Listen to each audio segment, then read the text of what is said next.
आज 2077 साल मङ्सिर 11 गते बिहिबार काठमाडौँमा रेडियो NRN 99.1 देशभर विभिन्न FM र संसारभर रेडियो NRN.com मार्फत प्रसारण भइरहेको नेपाली रेडियो नेटवर्कको नेपाली खबरमा सरोज कोइराला र गोमा परियारको नमस्कार।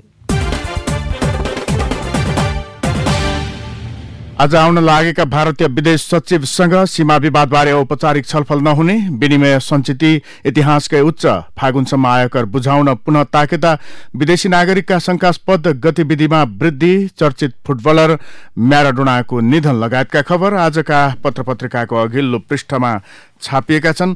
हिमालय टाइम्समा छापिएको बुद्धकालीन धान काला नामक लोप हुँदै शीर्षकको खबरलाई हामीले आजको खास खबर बनाएका छौं। मिठो बास्ना र स्वादिलो चामलका रूपमा लिइने काला नामक अर्थात बुद्धकालीन धान लोप हुने अवस्थामा पुगेको छ। नेपालको तराईका केही जिल्लामा मात्र पाइने छुट्टै पहिचान बोकेको काला नामक धानको खेती लोप हुन थालेपछि कपिलवस्तुका बुद्धकालीन धानको उत्पादनमा कमी आएको छ। स्थानीय जातको बहुमूल्य चामल मानिने काला नामका अर्थात बुद्धकालीन मूल्य बजारमा अन्य चामलभन्दा दोब्बर महँगो छ। पाहुनाहरूको स्वागतको राम्रो परिकारका रूपमा लिइने भएका बजारमा यसको माग अत्यधिक छ, तर कम उत्पादन, रोग तथा किराको प्रकोप तथा ढिलो तयार हुने हुँदा यसको खेती कमैले गर्ने गरेका छन्। सिंचाइको व्यवस्था भएको खेतमा मात्र लाउन सकिने, धान फल्न बढी समय लाग्ने, कम उत्पादन हुने लगायतका समस्याले गर्दा अहिले किसानहरूले यो धान लाउन छाडेका हुन्। स्थानीय प्रजातिले यस धानको संरक्षणका लागि जिल्ला कृषि ज्ञान केन्द्र कार्यालयले समेत कुनै पहल नगरेको किसानहरूको गुनासो रहेको छ। नेपाली रेडियो नेटवर्कको नेपाली खबरमा अब पहिलो पृष्ठका खबर। अन्नपूर्ण पोस्टले भारतीय विदेश सचिव आउँदै एजेन्डामा परेन, सीमा विवाद शीर्षकमा खबर छापेको छ। नेपाल भारत परराष्ट्र सचिव स्तरीय बैठकमा सीमा विवादको मुद्दाले औपचारिक प्रवेश नपाउने भएको छ। उक्त बैठकपछि हुने अनौपचारिक भेट र छलफलमा नेपालले सीमा विवादको विषय उठाउने तयारी गरेको छ। नेपाल र भारतका परराष्ट्र मन्त्रालयले बैठकको एजेन्डा तय गर्दा सीमा विवादको मुद्दालाई समावेश नगरेको स्रोतले बताएको छ। भारतीय विदेश सचिव हर्षवर्धन श्रृङ्गला बैठकमा सहभागी हुन बिहिबार नेपाल आउँदैछन्। नेपालका तर्फबाट परराष्ट्र सचिव भरतराज पौडेल र भारतका तर्फबाट विदेश सचिव श्रृङ्गलाले बैठकमा नेतृत्व गर्दैछन्। यो बैठक नेपाल र भारत बीच तत्काल देखिएका समस्याबारे छलफल भन्दा पनि नियमित र औपचारिक विषयवस्तुमा केन्द्रित हुने देखिएको छ। भारतद्वारा अतिक्रमित कालापानी, लिपुलेक र लिम्पिया धुरालाई समेटेर नेपालले संविधान संशोधन गरी नयाँ नक्सा सार्वजनिक गरेपछि दुई मुलुक बीचको सम्बन्ध सुमधुर छैन। सचिव स्तरीय बैठकमा सीमा विवादको मुद्दा नउठाउने पक्षमा भारत देखिएको छ। एजेन्डामा नभए पनि नेपालले कुनै न कुनै रूपमा भारतीय विदेश सचिवसँग कालापानी क्षेत्रको सीमा विवादबारे कुरा राख्ने तयारी गरेको छ। राजधानी दैनिकमा खबर छ, नेकपामा दस्तावेज छपाई प्रकरण विधि र पद्धतिको कुरा गर्नेले नै पद्धति मिचेको निष्कर्ष शीर्षकमा सत्तारूढ दल नेकपाका कार्यकारी अध्यक्ष पुष्पकमल दाहाल प्रचण्डमाथि पार्टी सचिवालयमा छलफलका क्रममा रहेका दस्तावेज आफू खुसी किताबका रूपमा निकालेर वितरण गरी कार्यकर्तामा विभाजित मानसिकता सृजना गर्दै पार्टीलाई फुटको दिशामा अग्रसर गराउन खोजेको आरोप लागेको छ। अध्यक्ष प्रचण्डले सचिवालयमा पेश गरेको दस्तावेजमा प्रधानमन्त्री तथा अर्का अध्यक्ष केपी ओली विरुद्ध संगीन आरोप लगाइएको छ। यद्यपि ओलीले पनि आगामी 13 मङ्सिरमा बस्ने सचिवालय बैठकमा सो आरोपको खण्डन सहितको दस्तावेज तयार पार्ने गरी गृह कार्य अघि बढाएका छन्। दुवै पक्षले एकअर्कालाई पार्टी विभाजन गराउन खोजेको आरोप लगाउँदै आइरहेका छन्। दुवै अध्यक्षको छुट्टा छुट्टै दस्तावेजबारे सचिवालयमै छलफल गरी निष्कर्ष निकाल्नु पर्नेमा अध्यक्ष दाहालले आफ्नो दस्तावेज कार्यकर्ता तहमा लैजाँदा त्यसले गलत सन्देश दिने र पार्टी एकतामा नै गम्भीर धक्का लाग्न सक्ने ओली पक्षका नेताको दाबी छ। सँगै राजधानीमै खबर छ, लोगोको दुरुपयोग भयो शीर्षकमा पार्टीका केन्द्रीय प्रचार तथा प्रकाशन विभागका उपप्रमुख समेत रहेका प्रधानमन्त्रीका प्रेस सल्लाहकार सूर्य थापाले पार्टी केन्द्रीय कार्यालय र पार्टीको लोगोको अनाधिकृत प्रयोग भएको आरोप लगाएका छन्। उनले अध्यक्ष दाहालले स्वेच्छाचारी रूपमा लोगोको दुरुपयोग गरेर सचिवालयमा प्रस्तुत अराजनीतिक दस्तावेज प्रिन्ट गर्दै देशव्यापी रूपमा वितरण गरिनु आपत्तिजनक भएको बताएका छन्। पार्टीका केन्द्रीय सामग्रीको प्रकाशनको सन्दर्भमा हाम्रो पनि संलग्नता र सरोकार रहन्छ, तर यसमा अहिलेसम्म कुनै जानकारी आएको छैन, थापाले भनेका छन्। विनिमय सञ्चिति इतिहासकै उच्च अन्नपूर्ण पोस्टले खबर छापेको छ। विश्वव्यापी कोरोना महामारी बीच मुलुकको अर्थतन्त्र तथ्याङ्कीय रूपमा उत्साहप्रद देखिएको छ। नेपाल राष्ट्र बैंकले बुधबार प्रकाशन गरेको वर्तमान आर्थिक तथा वित्तीय स्थिति सम्बन्धी प्रतिवेदनले यस्तो देखाएको हो। कोरोनाका कारण पर्यटन आय शून्य प्राय भए पनि नेपालबाट बाहिरिने भन्दा भित्रिने पैसा बढी भएपछि राष्ट्रिय ढुकुटीमा विदेशी विनिमयको सञ्चिति अहिलेसम्मकै धेरै भएको छ। राष्ट्र बैंक र वाणिज्य बैंकसँग भएको विदेशी मुद्रा, राष्ट्र बैंकले विदेशी मुद्रा बजार र सुन तथा एसडीआरमा गरेको लगानीलाई विदेशी विनिमय सञ्चिति भन्ने गरिन्छ। यो पैसा मुलुकले विदेशबाट वस्तु र सेवा आयातका लागि खर्च गर्न सक्छ।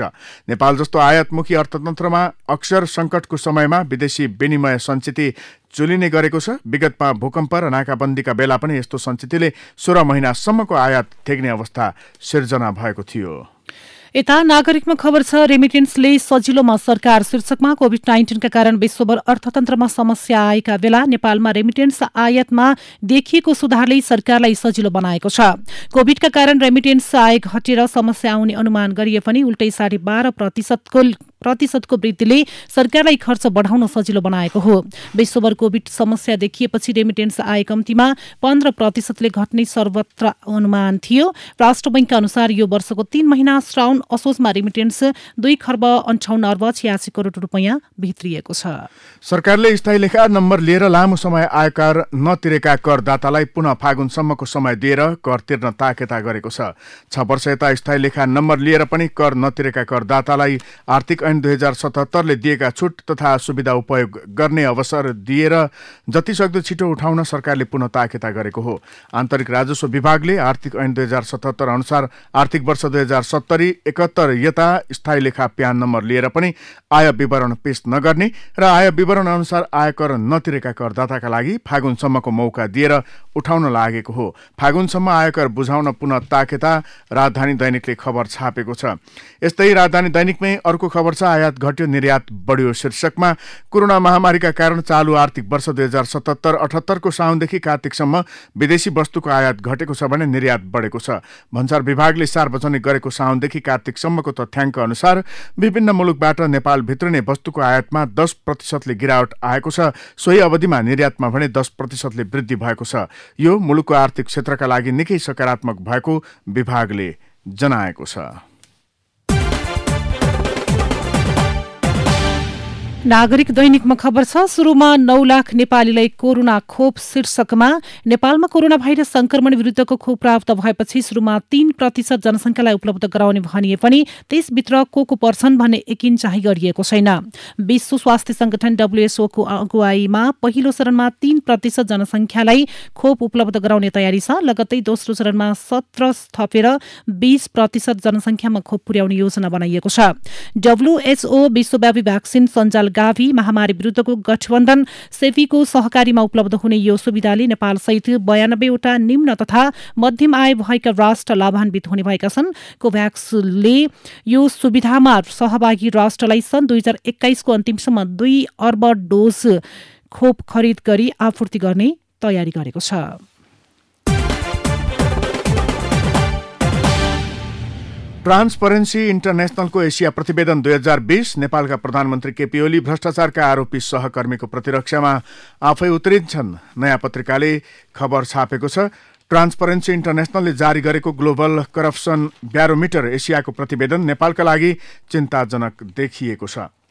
प्रतिवेदन अनुसार 58% नेपालीले पछिल्लो वर्ष देशमा भ्रष्टाचार बढेको बताएका छन्।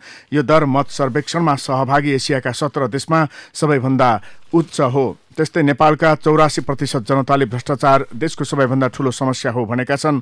सरकार र त्यसको नेतृत्वका कारण जनतामा यो धारणा बनेको पनि ट्रान्सपरेन्सी इन्टरनेशनल नेपालका अध्यक्ष खेमराज रेग्मीको भनाइ छ। यता सरकारका प्रवक्ता तथा संचार मन्त्री पार्वत गुरुङले यो विषय मैले अहिले अध्ययन गरेको छैन, प्रतिवेदन मैले पढेको छैन, अध्ययन गरेपछि कुरा राख्छु भनेका छन्। त्यसैगरी पूर्व प्रधानमन्त्री तथा जसपाका अध्यक्ष डाक्टर बाबुराम भट्टराईको भनाइ छ, अख्तियार अनुसन्धान विभाग प्रधानमन्त्रीले आफ्नै निगरानीमा राख्न खोज्नुको कारण यही हो। त्यसैगरी नेकपाका प्रवक्ता नारायण काजी श्रेष्ठ भन्नुहुन्छ, भ्रष्टाचार हाम्रो लागि अहिले पनि महारोग नै हो। राजनीतिक नेतृत्व, कर्मचारी तन्त्र सबैतिर भ्रष्टाचार छ।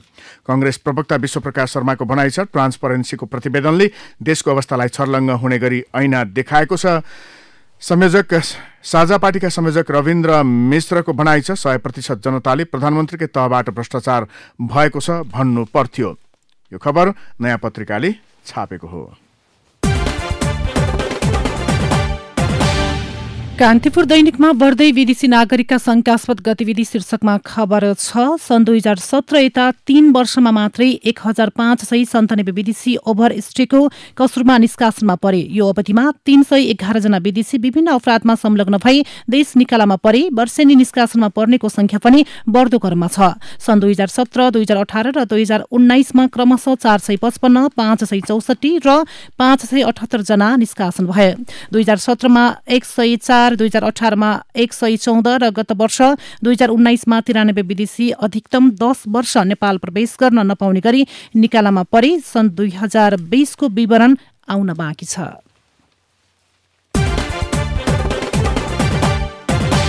मौतरीको बर्दिवासमा 6 वर्षीय बालिकाको हत्या भएको घटनाले उग्र रूप लिएको छ। मंगलबार प्रहरीको गोली लागेर गम्भीर घाइते भएका बर्दिवास 1 का सञ्जय भनिने बुद्धिराज नेउपानेको काठमाडौँ स्थित ग्रान्डी अस्पतालमा उपचारका क्रममा मृत्यु भएको खबरले बुधबार फेरि आन्दोलन चर्किएको हो। बर्दिवास चोकमा प्रदर्शन गरिरहेकाहरूलाई तितरबितर पार्न प्रहरीले चलाएको गोली लागि नेउपाने गम्भीर घाइते भएका थिए। तत्काल हेलिकप्टरबाट काठमाडौँ लगिएका नेउपानेको मंगलबार राति मृत्यु भएको खबर पाए लगत्तै बुधबार बिहानैदेखि स्थानीयवासी पुनः प्रदर्शनमा उत्रिएका हुन्। बर्दिवास बालिका हत्या प्रकरण तनाव बढ्दै गएपछि 4 बुँदे सहमति, राजधानी दैनिकले यो खबर छापेको छ। हिमालय टाइम्समा खबर छ, विदेशीलाई नेपाल घुमाउन भिसा नीति संशोधन गरिँदै शीर्षकमा सरकारले पर्यटक भिसामा नेपाल आउने विदेशी नागरिकका लागि भिसामा केही खुकुलो बनाउने भएको छ। भिसा प्रक्रियामा विगतमा भएको व्यवस्था परिवर्तन गर्दै सरकारले पर्यटक भिसामा आउनेहरूका लागि केही खुकुलो बनाउने भएको हो। विधायन व्यवस्थापन समितिमा छलफलमा रहेको अध्यागमन सम्बन्धमा व्यवस्था गर्न बनेको विधेयकमा विदेशी नागरिकले नेपाली भिसा प्राप्त गर्न दिने निवेदन तथा कागजात संकलन र सहजीकरण सम्बन्धी काम नेपाल सरकारले तोकेका कम्पनी र संस्था मार्फत गराउन सक्ने व्यवस्था प्रस्ताव गरेको छ। विधेयकमाथिको छलफलमा गृहमन्त्री रामबहादुर थापाले नेपालको पर्यटन क्षेत्रमा टेवा पुर्याउने उद्देश्यले यस्तो अव्यवस्था गर्न लागि बताउनु भएको छ। विश्वकै सर्वोच्च शिखर सगरमाथाको नयाँ उचाइ चाँडै घोषणा गरिने भएको छ। मन्त्री परिषदको बुधबारको बैठकले सगरमाथाको नयाँ उचाइ घोषणा कार्यक्रम स्वीकृत गरेको छ। भूमि व्यवस्था मन्त्री पद्मा कुमारी अर्यालले यस सम्बन्धी प्रस्ताव मन्त्री परिषदमा लगेकी थिइन्। सगरमाथाको नयाँ उचाइ चाँडै, अन्नपूर्ण पोस्टले खबर छापेको छ। नेपाली खबरमा अब भित्री पृष्ठका खबर। कोरोना संक्रमित थपिने क्रम बढ्दै घट्दै गए पनि मृत्युदर बढेको छ। संक्रमितको घण्टै पछि जसो मृत्यु हुन थालेको छ। पछिल्लो 24 घण्टा बुधबार अपराह्नसम्ममा 28 जनाको मृत्यु भएको छ। यो संख्या मंगलबार 24 थियो। एपिडेमियोलोजी तथा रोग नियन्त्रण महाशाखाका निर्देशक डाक्टर वासुदेव पाण्डे केही साता यता कोरोना पोजिटिभको दर घट्दो र मृत्युदर बढ्दो क्रममा रहेको स्वीकार्छन्। सुदूरपश्चिम प्रदेशका 9वटै जिल्लामा लामो समय बन्द रहेका विद्यालय धमाधम खुल्न थालेका छन्। खुल्न बाँकी रहेका कैलाली, कञ्चनपुर र डडेलधुराका केही विद्यालय पनि आगामी साता खुल्ने तयारीमा छन्। शिक्षा विज्ञान तथा प्रविधि मन्त्रालयले कोभिड-19 को जोखिम नभएका र कम हुँदै जाने स्थानीय तहका विद्यालयमा आलोपालो वा उपयुक्त विधि अपनाई पठन पाठन सञ्चालनको बाटो खुलाएसँगै सुदूरपश्चिमका विद्यालयहरूमा पठन पाठन सुरुवात भएको हो। यता बागमती प्रदेशका जिल्लामा सामुदायिक तथा निजी विद्यालयहरू धमाधम खुल्न थालेका छन्। कोरोना भाइरसको जोखिमका कारण गत चैत्रबाट बन्द भएका कतिपय विद्यालयमा दशैं अगाडिबाट विद्यालय विद्यार्थीको भौतिक उपस्थितिमा सञ्चालनमा ल्याइएको थियो। पछिल्लो समयमा संघीय सरकारले स्थानीय तहलाई विद्यालय सञ्चालन गर्ने नगर्ने निर्णय गर्ने अधिकार दिएसँगै तिहार सकिए लगतै बन्द विद्यालयमा विद्यार्थीको भौतिक उपस्थितिमा सञ्चालनमा ल्याउन थालिएको छ। त्रिभुवन विश्वविद्यालय सेवा आयोगले गत वर्ष सञ्चालन गरेको उपप्राध्यापक पदको लिखित परीक्षाको नतिजा कार्तिक 26 गते प्रकाशित गरेको थियो। परीक्षाको नतिजा प्रकाशित भएसँगै विश्वविद्यालयमा खैलाबैला मच्चिएको छ। विश्वविद्यालयको इतिहासमै यसपटक मुख्य 17 विषय इन्जिनियरिङ, गणित, विज्ञान, शिक्षाका मुख्य विषय लगायतका परीक्षा दिएकाहरू पास हुन सकेनन्। यी विषय उत्तीर्ण हुने संख्या 0 भएको भएको छ। व्यवस्थापन संकायमा पनि दरबन्दी अनुसार विद्यार्थी पास हुन सकेनन्। यसले गर्दा पदपूर्ति नै हुन सकेन भने कतिपय विषयमा धेरै विद्यार्थी फेल भएका छन्। विनय कुमार कसोजु स्मृति प्रतिष्ठानले पहिलो विनय कसोजु ग्रामीण पत्रकारिता पुरस्कार पाल्पाका पत्रकार राजेश अर्याललाई दिने भएको छ। प्रतिष्ठानका अध्यक्ष तथा वरिष्ठ पत्रकार शम्भु श्रेष्ठको अध्यक्षतामा मंगलबार बसेको प्रतिष्ठानको बैठकले पाल्पा स्थित सामुदायिक रेडियो मदन पोखरामा 2 दशकदेखि कार्यरत अर्याललाई पुरस्कार दिने निर्णय गरेको हो। सरकारले निजामती कर्मचारीको आधिकारिक ट्रेड युनियनको निर्वाचन तत्कालका लागि स्थगन गरेको छ। प्रधानमन्त्री निवास बालुवाटारमा बुधबार बसेको मन्त्री परिषद बैठकले मङ्सिर 27 गते हुने भनिएको निर्वाचन दोस्रो पटक स्थगित गर्ने निर्णय गरेको हो। पश्चिमी वायुको प्रभावको कारण बुधबार बिहानदेखि देशभर चिसो बढेको छ। मौसमविदहरूले बिहिबारसम्म चिसो बढ्ने र शुक्रबारदेखि मौसम सफा हुने बताएका छन्। बिहिबारसम्म हल्का वर्षा हुने र हिमाली भागमा हिमपात हुन सक्ने मौसमविदको अनुमान छ। मौसम पूर्वानुमान महाशाखाले प्रदेश 1 बागमती प्रदेश गण्डकी लुम्बिनी कर्णाली र सुदूरपश्चिम प्रदेशको उच्च पहाडी तथा हिमाली क्षेत्रका थोरै स्थानमा हल्का हिमपात हुनुका साथै पहाडी भूभागका 1-2 स्थानमा हल्का वर्षाको सम्भावना रहेको जनाएको छ। नेपाल आयल निगमले अन्तर्राष्ट्रिय हवाई इन्धनको मूल्यमा अत्याधिक नाफा राखेका कारण त्यसको भार वायु सेवा निगमलाई पर्ने गरेको छ। वायु सेवा निगमको जहाजले वार्षिक इन्धनमा मात्रै 2 अर्ब खर्च गर्ने गरेको छ। अन्य विदेशी एयरलाइन्सहरूले नेपालमा उडान गर्दा थोरै मात्रै हवाई इन्धन भर्ने गरे पनि राष्ट्रिय ध्वजावाहकले भने बाध्य भएर नेपालमै भर्नुपर्छ। अन्य देशको तुलनामा नेपालमा इन्धन भर्दा 100% सम्म महँगो पर्ने गर्दछ। नेपाल उद्योग वाणिज्य महासंघको 54औं वार्षिक साधारण सभा आजदेखि शुरू हुँदैछ। गत चैत्र अन्तिम साता हुनुपर्नेमा कोरोना महामारी र बन्दाबन्दीका कारण 2 पटक स्थगित हुँदै आएको चुनाव आजदेखि शुरू हुन लागेको हो। अब केही विदेशका खबर। संयुक्त राज्य अमेरिकाले पहिलो हप्तामा फाइजरले निर्माण गरेको कोभिड-19 को खोप वितरण गर्ने योजना अघि सारेको छ। अमेरिकी नियामक निकायबाट आपतकालीन प्रयोगका लागि स्वीकृति पाए लगतै सम्भवतः डिसेम्बरसम्म यो खोप पहिलो चरणमा 64 लाख व्यक्तिमा लगाइनेछ। अब खेल र खेलाडीका खबर। विश्वका महान फुटबल खेलाडी डिएगो म्याराडोनाको बुधबार 60 वर्षको उमेरमा निधन भएको छ। गत हप्ता मात्र उहाँको मस्तिष्कमा रगत जमेपछि सफल शल्यक्रिया भएको थियो। अर्जेन्टिनाका पूर्व आक्रामक मिडफिल्डर तथा प्रशिक्षकको निधनपछि अर्जेन्टिनामा 3 दिन शोक मनाइने भएको छ। सन् 1986 मा अर्जेन्टिनाले विश्वकप जित्दा सर्वकालीन महान फुटबलर मध्ये एक म्याराडोना सो टिमका कप्तान हुनुहुन्थ्यो। यता नेपाली राष्ट्रिय क्रिकेट टोलीका कप्तान ज्ञानेन्द्र मल्ल सहित 3 खेलाडीलाई कोरोना संक्रमण देखिएको छ। कप्तान मल्ल सहित उपकप्तान दिपेन्द्र सिंह एरी र रोहित कुमार पौडेललाई भाइरस संक्रमण पुष्टि भएको नेपाल क्रिकेट संघ क्यानले जनाएको छ। अब कला र साहित्यका खबर। विभिन्न कलाकार तथा सेलिब्रेटीलाई भित्तचित्रमा उतार्नु चित्रकार अनिश बानियाको अनौठो सोख रहेको छ। पोखरा नगरपालिका 16 लामाचौर बानिया थरका बासिन्दा अनिशको घर पुग्दा कोठाहरू सेलिब्रेटीको मुहार चित्रयुक्त पेन्टिङले सजिएको पाइन्छ। ती चित्रले जो कोहीलाई पनि आकर्षण गर्छ। 23 वर्षीय अनिशको दिनचर्या भनेकै अहिले पोखराका भित्ताहरूलाई विभिन्न सुन्दर वाल पेन्टिङ बनाएर सजाउने हो। अब केही विचार र विश्लेषणको पालो। सम्पादकीय लिएका छौं। भ्रष्टाचार प्रति आम धारणाको अर्थ आजको कान्तिपुरमा छापिएको छ। अहिले त अस्थिरता भएकाले भ्रष्टाचार बढेको हो भन्ने बहाना पनि छैन। स्थिरतासँगै सबै व्यतिथि हट्ने र सुशासन कायम हुने जनआकांक्षा यति बेला गलत जस्तै सिद्ध भएको छ। नागरिकले सकारात्मक परिवर्तन अनुभूति गर्न सकेका छैनन्। त्यसैले मुलुकको लोकतन्त्र र सुशासनप्रति चिन्ता गर्ने हो भने यो अध्ययनको नतिजालाई मनन गर्दै आगामी दिनमा भ्रष्टाचारप्रति आम धारणा बदल्ने प्रण सम्बन्धित सबैले गर्नुपर्छ। हाम्रो भ्रष्टाचारको ठूलो जड चुनावी खर्च हो। जबसम्म राजनीतिमा लगानी भएको धनको अनुसन्धान हुन्न, अख्तियारले संवैधानिक दायित्व बमोजिमकै प्रभावकारी ढंगले काम गर्दैन, सार्वजनिक सेवा प्रवाहलाई सहज र सुलभ बनाइदैन र सरकार मनैदेखि भ्रष्टाचारप्रति सुन्ने सहनशील बन्दैन, तबसम्म जनताले सुशासनको अनुभूति गर्न सक्ने छैनन्। मुलुकको नेतृत्वले म भ्रष्टाचार गर्दिन वा गर्न दिन्न भनेर भाषण गरेर मात्र हुँदैन, त्यो व्यवहारमा पनि लागू हुनुपर्छ र जनताले त्यसलाई पत्याउने अवस्था बन्नुपर्छ।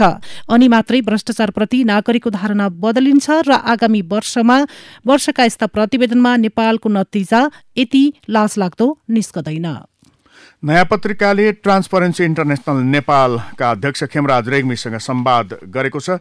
रेग्मी भन्नुहुन्छ, कुनै एकजना सचिवलाई भ्रष्टाचार गरे बापत सरकारले कारबाही गर्यो भने तपाईँले सुन्नु भएको छ। सचिवको कुरा छाडिदेऊ, सहसचिव डीजी कर्मचारीहरू कसैलाई पनि कारबाही गरिएको छैन।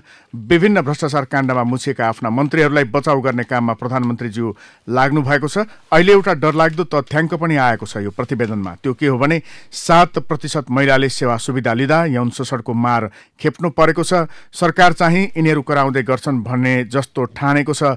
अहिले त ट्रान्सपरेन्सी इन्टरनेसनलले हाम्रा प्रधानमन्त्रीको नामै तोकेर भ्रष्टाचार नियन्त्रणमा उहाँको उदासीनता र अकर्मण्यताको बारेमा लेख्नु भनेको त चिन्ताजनक अवस्था हो।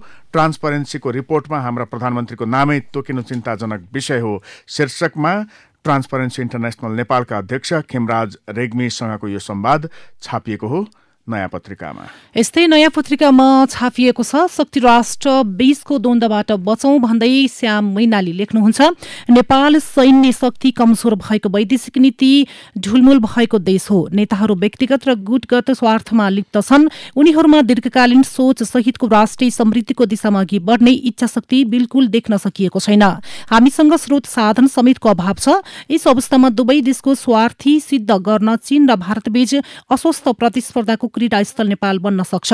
दुवै